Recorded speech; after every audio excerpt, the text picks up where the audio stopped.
નમસ્કાર, good morning. એક નજર આજની ગુજરાત સમાચારની મુખ્ય હેડલાઇન્સ પર. એપલ ₹9 લાખ કરોડનું ઐતિહાસિક શેર બાયબેક કરશે. કોંગ્રેસમાં સસ્પેન્સનો આખરે અંત. રાહુલ ગાંધી રાયબરેલીથી ચૂંટણીના મેદાનમાં. ચીન પાકિસ્તાન કાશ્મીર પર આક્રમકની ફિરાકમાં છે. ધીરજ, એકબીજા પ્રત્યે સન્માન સારા લગ્ન જીવનનો પાયો છે, સુપ્રીમ કહી રહ્યું છે.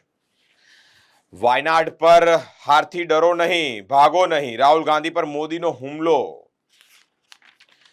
ગૂગલની જરાશાહી ગેરકાયદેસર, સ્પર્ધા દૂર કરવા વર્ષે $20 અબજ ખર્ચ. ડ્રગ્સને લગતા કેસો ચલાવવા માટે વધુ વિશેષ અદાલતોની રચના કરો. એનડીપીએસના પડતર કેસોને લઈને જ ગુજરાત હાઈકોર્ટે ચિંતા વ્યક્ત કરી છે.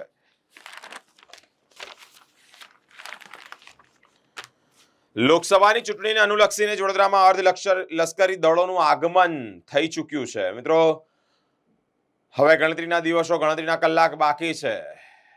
લોકશાહીનું મહાપર્વ ઉજવવાનું છે. પોલીસ પણ ચુસ્ત બંદોબસ્ત રાખશે. જ્ઞાન સહાયકોનો કોન્ટ્રાક્ટ 11 માસ માટે રિન્યુ કરવા ઓર્ડર.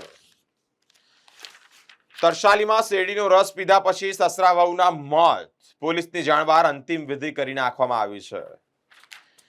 દૂધની ચોરી કરી ગંદુ પાણી ભેળસેળ કરવાનું એક કૌભાંડ ઝડપાયું છે. હવે એક નજર દિવ્ય ભાસ્કરની મુખ્ય હેડલાઇન્સ પર. સ્વાધ્યાય પરિવારનું કામ છે કઈ $100 બંડલને બદલે કાગળનું બંડલ આપવામાં આવ્યું છે.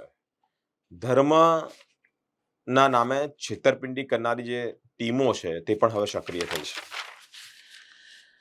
80 વર્ષના વૃદ્ધોની યાદશક્તિ પણ 30 વર્ષના યુવાનો જેવી થઈ શકે છે. એની માટે અનેક વસ્તુની કાળજી રાખવી મહત્વની હોય છે. ગટરનું ગંદુ પાણી ભેળવી અને દૂધ ચોરીનું એક કૌભાંડ સામે આવ્યું છે. વડોદરાના સાવલીમાં પશુપાલકોને મહિને હજારોનું નુકસાન થતા શંકા થઈ છે, જેમાં 2 ને રંગે હાથે ઝડપી પાડવામાં આવ્યા છે. કૃષ્ણની મૂર્તિઓ અન્ય લઈ જવાતા જ માંડવીની 7 હવેલી જીર્ણશીલ. વલ્લભાચાર્યનો આજે 601મો પ્રાગટ્ય દિવસ. મિલકતના ઝઘડામાં માતા બહેને ઊંઘની 25 ગોળી ખાધી છે. બચી જતા ભાઈએ માર માર્યો છે. ભારતીય જનતા પાર્ટી કાર્યાલયનો વિવાદ. રજા ચિઠ્ઠી બાદ પ્લિન્થ ક્લિમ્સન્સ સટી પણ લીધા. ભાગલા પાડો અને રાજ કરો. હવે જ્ઞાતિ જાતિનો ખેલ છે. રાજકારણની અંદર જો કોઈ વસ્તુ મુખ્ય ભાગ કિરદાર ભજવતી હોય તો એ જ્ઞાતિવાહી સમુદાયોનો ભાગ પાડવાનું છે કે ઓબીસીના આટલા મતો છે, લઘુમતીના આટલા મતો છે, ઓપનના આટલા મતો છે. મિત્રો, આ તમામ બાબતે ચૂંટણી પર ખરેખર જે જંગ છે તે લડવાનું નક્કી થતો હોય છે. જામનગરમાં રાજપૂતોએ જય ભવાનીનો નાદ ગુંજ્યો. ભાજપ વિરોધી મતદાનનો સંકલ્પ પણ કર્યો છે. હવે જોઈએ છે શું થાય છે. વડાપ્રધાન મોદીનો કટાક્ષ. ડરશો નહીં અને ભાગશો નહીં. શહેજાદા અમેઠીથી ભાગી રાયબરેલી આવ્યા પ્રિયંકા. અહીંયા સ્નેહનો નાતો. ભાજપે લીડની જીદ છોડી 5 લાખની લીડ ભૂલાઈ. હવે માત્ર જંગી લીડ પર જ નિશાન છે. હવે એક નજર ગુજરાત મિત્રની મુખ્ય હેડલાઇન્સ પર. રાહુલે રાયબરેલીથી પણ ઉમેદવારી નોંધાવી. ગઈકાલે એક સસ્પેન્સ હતું કોંગ્રેસનું, તે હવે ખુલ્લું મુકાયું છે. લોકસભા ચૂંટણીને કારણે કેજરીવાલને વચગાળાના જામીન આપવા સુપ્રીમ કોર્ટ વિચારશે. હજુ વિચારશે. મતદાન કરવા પીએમ મોદી 6 મેના રોજ અમદાવાદ આવશે અને ગાંધીનગરમાં રાત્રિ રોકાણ કરશે. લારી ધારકને માર મારનાર 3 પોલીસ કર્મચારી 1 દિવસના રિમાન્ડ પર છે. સારવાર દરમિયાન પ્રસૂતાનું મોત થતા પરિવારજનોએ હોસ્પિટલમાં હોબાળો મચાવ્યો છે. ગેંડા સર્કલ પાસે પિકઅપ વાન રેસ્ટોરન્ટમાં ઘૂસી જતા જ માલિક દંપતીનો આબાદ બચાવ થવા પામ્યો છે. કેકેઆરે મુંબઈ ઇન્ડિયન્સ સામે 170 રનનો લક્ષ્યાંક મૂક્યો છે.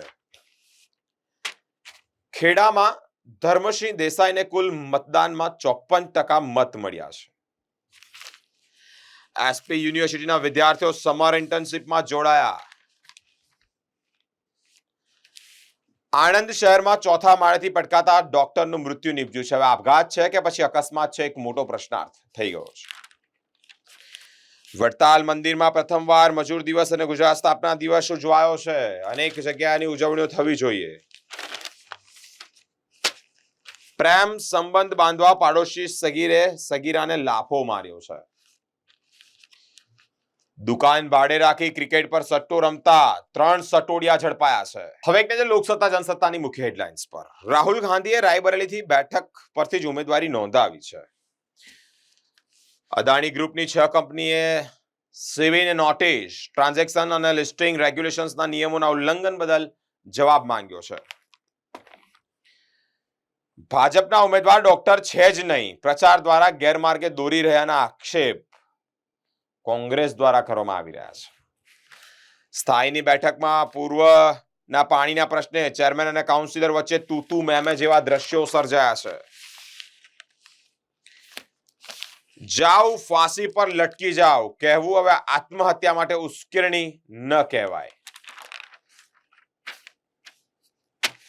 રિયાના પરાગ આઈપીએલનો સ્ટાર પરફોર્મર. નર્સિંગ સ્ટુડન્ટ દ્વારા જ બોટલ ચડાવવા સહિતની કામગીરી કરાઈ છે. હાજર નર્સિંગ સ્ટાફ જે છે તે શું કરે છે, એક મોટો પ્રશ્નાર્થ છે. પરેશ ધાનાણી સામે ચૂંટણી પંચમાં ફરિયાદ નોંધાઈ. પરસોત્તમ રૂપાલા સામે રાજકોટ લોકસભા બેઠક પર ચૂંટણી લડી રહેલા કોંગ્રેસના ઉમેદવાર સામે ભાજપે ચૂંટણી પંચને ફરિયાદ કરી છે. નર્મદા પરિક્રમા બંધ કરવાના નિર્ણયનો વિરોધ કરવામાં આવી રહ્યો છે. ઉત્તર વાહિની નર્મદા પરિક્રમા મિત્રો બંધ કરવામાં આવી છે. તેની પાછળ એક કારણ મૂકવામાં આવ્યું કે પાણી છોડવામાં આવ્યું છે. ઉપરથી નર્મદા ડેમમાં જ્યારે પાણી છોડવામાં આવ્યું હોય ત્યારે ઉત્તર વાહિની પરિક્રમા જે છે તે બંધ કરવામાં આવી હતી, પરંતુ તેનો ક્યાંક ને ક્યાંક વિરોધ થઈ રહ્યો છે. પ્રસૂતિ દરમિયાન મહિલા નવજાત બંનેના મોતથી હોબાળો મચી જવા પામ્યો છે. હવે એક નજર સંદેશની મુખ્ય હેડલાઇન્સ પર. સેન્સેક્સમાં 732 પોઈન્ટના કડાકાથી શહેરના રોકાણકારોના કરોડો ધોવાયા છે. 1627 પોઈન્ટની વોલેટિલિટીના પગલે જે ચિંતાના વાદળો ઘેરાયા છે. સાવલીના કરચિયા પસવા રોડ પર બરોડા ડેરીના ટેમ્પામાંથી દૂધ ચોરતો ડ્રાઈવર ઝડપાયો છે. હવે ડ્રાઈવરો પણ દૂધ ચોરી રહ્યા છે. છત્તીસગઢ પૂર્વ આઈએએસ અધિકારી સહિત અન્યોની ₹205 કરોડની સંપત્તિ જે છે તે જપ્ત. બ્રાઝિલમાં મુશળધાર વરસાદને કારણે પૂર પ્રકોપ, મૃત્યુઆંક 29 ને પાર છે. હજી ઘણી વસ્તુઓ ત્યાં શોધખોળ બાદ એટલે કે ત્યાં તજવીજ હાથ ધરાશે પછી સામે આવશે. કોલકાતાએ 12 વર્ષ બાદ વાનખેડેમાં મુંબઈને હરાવ્યું છે. 24 રનથી વિજય થયો છે. ટ્વિન્સ ભાઈ બહેન પછી નાની બહેને પણ દીક્ષા ગ્રહણ કરી છે. કારેલીબાગ શ્વેતાંબર મૂર્તિ પૂજક જૈન સંઘે ઉત્સવ ઉજવ્યો છે. કાચનો દરવાજો તોડીને ટેમ્પો રેસ્ટોરન્ટમાં ઘૂસી ગયો દંપતીનો આબાદ બચાવ. રમૂજી ઘટના ઘટી, સદનસીબે કોઈ જાનહાનિના સમાચાર નથી. હરણી વારસા રિંગ રોડ ઉપર પ્રસૂતિ ગૃહમાં સગર્ભાનું મૃત્યુ નિપજ્યું છે. જીએસટીની નોટિસો, ધરપકડોનો ડેટા આપો સુપ્રીમ કોર્ટ કહી રહ્યું છે.